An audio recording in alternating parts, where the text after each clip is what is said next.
Today, let us think about Upanishad.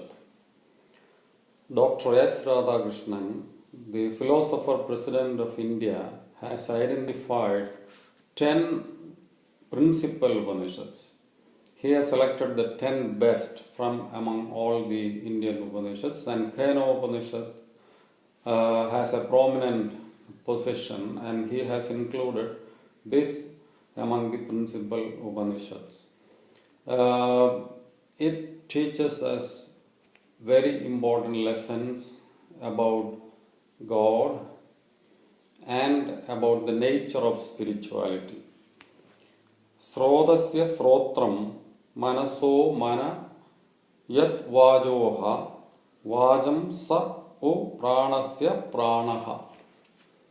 That Parabrahma, which resides as the ear of ear, mind of the mind, word of the word, life of life, and the eye of eye, that is the ultimate reality. One who knows this secret crosses the ocean of life and attains moksha. This Upanishad states very clearly that the ultimate truth is something which is beyond our reach, which is incomprehensible. That is why we have innumerable interpretations about God.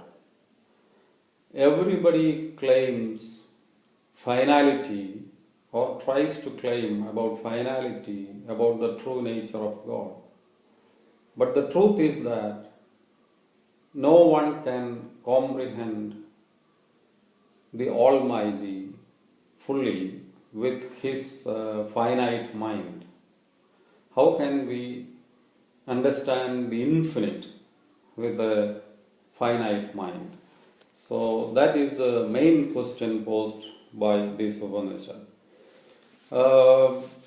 We have multifarious interpretations regarding the nature of God, the nature of the universe, and that is why there are so many religions, because everybody is trying to give his or her own interpretation, because the understanding will be different. There is only one God, but the interpretations can be numerous.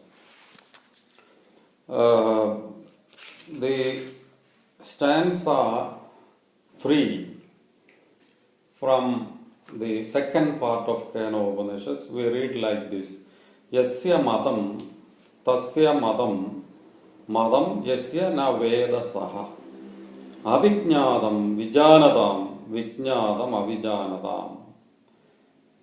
One who understands that God is incomprehensible, he or she knows God.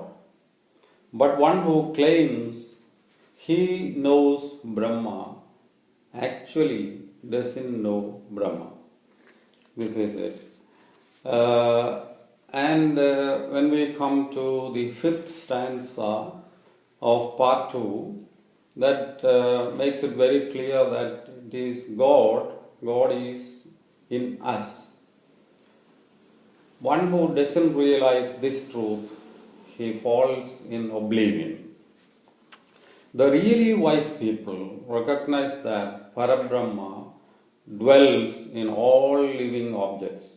That was stated in the first Upanishad, Ishavasya Upanishad, that God is everywhere, the omnipresent nature of God. Those who realize this attain salvation or moksha. That is what Upanishad teaches us. Stanza 5 of part 4 gives us an idea, or that makes an emphatic statement about the true nature of spirituality. When the mind feels that it is closer to Brahma, that is the real spiritual attitude. That determines our altitude also. Our attitude determines our altitude. When the mind feels that it is closer to Brahma, it comes to the correct spiritual wavelength. So it is one's duty to contemplate on God eternally for his fulfillment. Stanza 8 of part 4 prescribes 3 modes for Brahma Vidya or spiritual wisdom. That is tapas. These are tapas, indriya damanam, and duties related to yajna. Tapas is contemplation, deep contemplation, and full self-control, and our spiritual duties. So these are the 3 ways to attain salvation.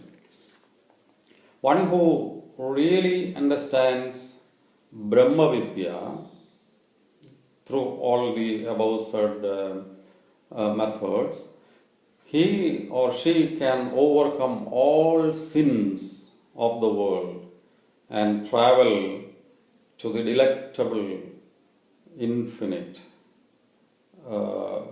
nature, to the delectable infinite God. So concentrate fully on Brahma. You do your duties and you control the senses, and through these 3 methods we can approach God, and we can attain moksha or salvation.